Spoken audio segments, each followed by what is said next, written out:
Well, let's go to Flashback now, a recap of stories that made headlines during the week. We begin with the court's ruling on Nigeria's electoral process, which is on Monday. The week opened with the Federal High Court in Abuja restraining the Independent National Electoral Commission from ending voter registration on the 30th of June 2022.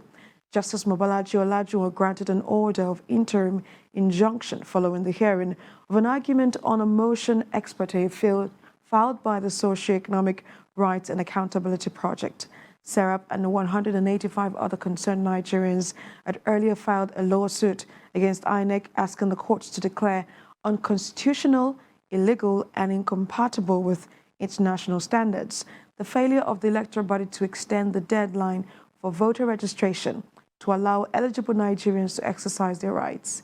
In the suit, SERAP asked the court for an order restraining INEC from discontinuing the continuous voters registration exercise from the 30th of June or any other date pending the hearing and determination of the motion on notice. The case has been given accelerated hearing, and you can see from the body language of the court, from what... Well, also on Monday, the family of the late gospel singer Osinachi Nwachukwu were at the FCT High Court Wuse in Abuja to witness the trial of a husband, Peter Nwachukwu. In this next report, we capture the court proceedings.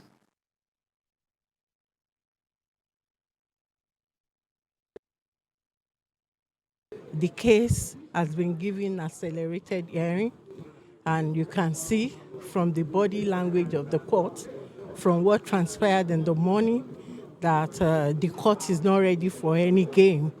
It's serious business, and that's what all of us are doing here. Trial has commenced. They were able to bring the 2 days testify today, and they intend to bring 3 more tomorrow. So wait for them tomorrow and see how it goes. And the week opened with fuel scarcity hitting hard on the movement of people and goods in some parts of the country. Here in Lagos, the queues got longer by the minute as residents spent longer hours waiting for the once available commodity. This was the situation on Tuesday. The crowd, the confusion and frustration it brings, and now normal sight at petrol stations within the city of Lagos. This is in contrast to the situation at some other stations. Though the product is not being sold here, black marketers have taken over the business. On seeing the camera, we could not speak with them, but we learned the price is more than 70% higher than the regulated price of 165 naira per litre. 3 days into the scarcity in Lagos, economic activities are already reflecting the harsh reality, as many commuters are stuck with no transportation in sight. When I was coming to my house, I live in Ayege. This one I spent 400 naira instead of 200 naira. The issuer money from Ayege to Ikeja, 200. From Ikeja to Ojota, it's 200. How long are we going to continue with this? So government has to do something very fast. This country, we are tired about this country. I go so many fuel stations, of them in the same queue I'm facing. So I've been the one on Ikeja, the same thing. So what we are seeing now is like no fuel, or let them open up, tell us there is no fuel, then we know there is no fuel, we'll go and park our car. For years now, scarcity of petroleum products have become a mainstay in the life of the nation. There is widespread belief that the frequent scarcity is a ploy to further increase the price of the product. One thing that we do badly in this country is we do not know how to disseminate information to people. You know, at least once you communicate to the people out there, they will prepare their mind and they will have maybe alternatives. But here we are, everybody woke up on Friday, and the next thing we saw, queues all over the place. I've already used almost 1.5 hours here now without seeing anything to buy. I want to buy fuel for my car. There is no drop of fuel in my car now. And as Nigerians queued at filling stations to get petrol above the official pump price, members of the House of Representatives in their Tuesday deliberations stepped down the bill seeking to override President Muhammadu Buhari over his delay in signing the amendment to the Electoral Act 2022.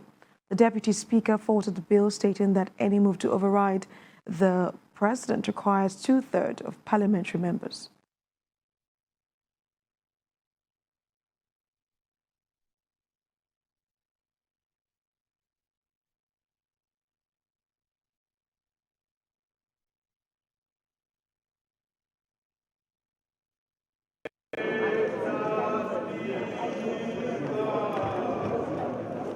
Determined to remove any form of ambiguity from the Electoral Act, the House convened an emergency sitting in May to amend Section 84, subsection 8, to enable statutory delegates participate in the congresses and conventions of political parties. Weeks after the expiration of the one-month window for presidential assent, opposition member Ben Igbakwa moves that the House overrides President Muhammadu Buhari. Ben Igbakwa describes the absence of formal communication from Mr. President on reasons behind the withholding of assent as an affront on the Parliament. He seeks the invocation of Section 58, subsection 5. Why I am so interested in this is the complaint out there. You see, if this ninth assembly must be remembered, sir, we should be remembered by two critical bills, the PIB and this Electoral Law Act.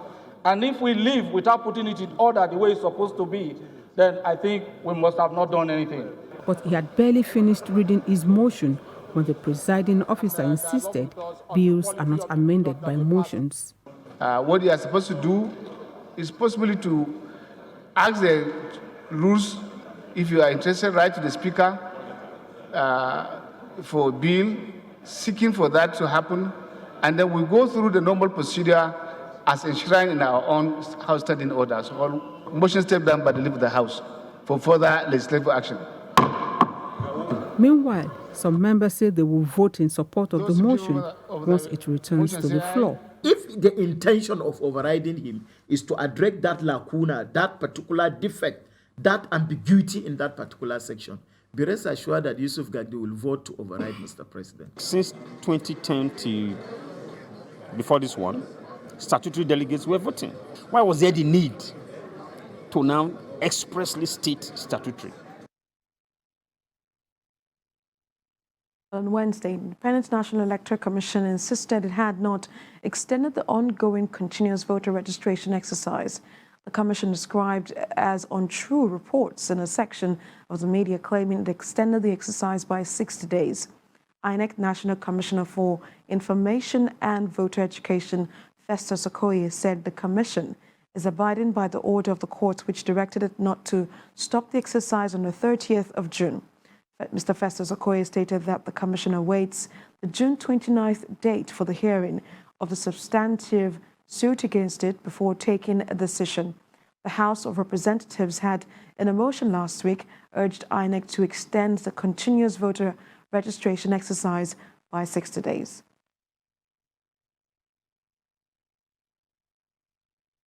And away from electoral matters, the rising insecurity in the country again caught the attention of lawmakers at the House of Representatives on Wednesday. They expressed worry over the deepening level of insecurity in the country and the recent abduction of a traditional ruler in Plateau State, as well as other forms of attacks across the country. Mr. Speaker. Solomon Maren represents Manguboko's federal constituency of Plateau State. He sponsors a motion of urgent national importance on the need to rescue the traditional ruler of Panyam district, who was abducted days ago. Solomon Maren also wants an end to incessant banditry and kidnappings of his constituents. The spate of kidnapping, abductions, and attacks has been systematic, well coordinated, and targeted across the constituency, the state, and indeed the country, which is alarming and of grave concern. Also concerned that bandits are usually having a field day in carrying out and in perpetrating these heinous activities. The Deputy Speaker and the Chief Whip added their voices to the motion. Where you find security agencies personnel culpable and then associated with these criminals, and we are playing with this matter, I don't know. I think we are not helping this country. States that are affected by this security problem of recent should form vigilante groups with the support of their respective state governments, and then also arm them with lighter weapons, having gotten clearance from the Office of the National Security Advisor. In another motion, the House commiserates with the families of the 4 persons who died as a result of storms and floods in Jagata of Kebbi State. Several houses collapsed and electrical installations got damaged as a result of the storm and flood. Also washed away several farmlands. Still on the motion seeking to override Mr. President on the statutory delegates clause in the Electoral Act, the Speaker on Wednesday lent support to the position of the Deputy Speaker. You have to bring the bill back for consideration. But how do you bring the bill back was what I was addressing. You have to bring the bill back by way of a substantive motion. And on Thursday, the news hit local and international news media that the former Deputy Senate President, Mr. Akure, and his wife Beatrice were arrested and arraigned for conspiracy to arrange the travel of a child trafficking, potential modern slavery, and organ harvesting in the United Kingdom. The former Deputy Senate President spent the 3rd night in police custody as at Wednesday. This was because he was denied bail at the magistrate court in the UK. The case was adjourned to July 7. And on Friday, the Supreme Court struck out the suit by President Muhammadu Buhari and the Attorney General of the Federation challenging Section 84, subsection 12 of the Electoral Act. The suit filed on the 29th of April listed the National Assembly as the sole defendant. Section 84, subsection 12 of the Electoral Act states that no political appointee at any level shall be a voting delegate or be voted for at the convention or congress of any political party for the purpose of the nomination of candidates for any election. The Supreme Court held that President Buhari, having assented to the bill, cannot turn around to challenge the same act. The Apex Court unanimously agreed that President Buhari lacked the jurisdiction to bring the suit before it because of the nature of the relief sought. I cannot but to salute the courage, the industry of my noble lord for doing justice to this matter. Cases do come. We have filed our reaction, and my noble lords agree with our reactions to the point that this is not the kind of the matter that should be brought to the Supreme Court, particularly where the president happened to be the part of the maker of that law. You can't appropriate at the same time be appropriating. Supreme Court have delivered their judgments, and being the apex court, everybody is bound by it. Unfortunately, the merit of the case was not determined. The objections of the defendant was upheld, where the first and second defendant were held not to have sufficient locus to bring the action and to invoke the original jurisdiction of the Supreme Court on the matter.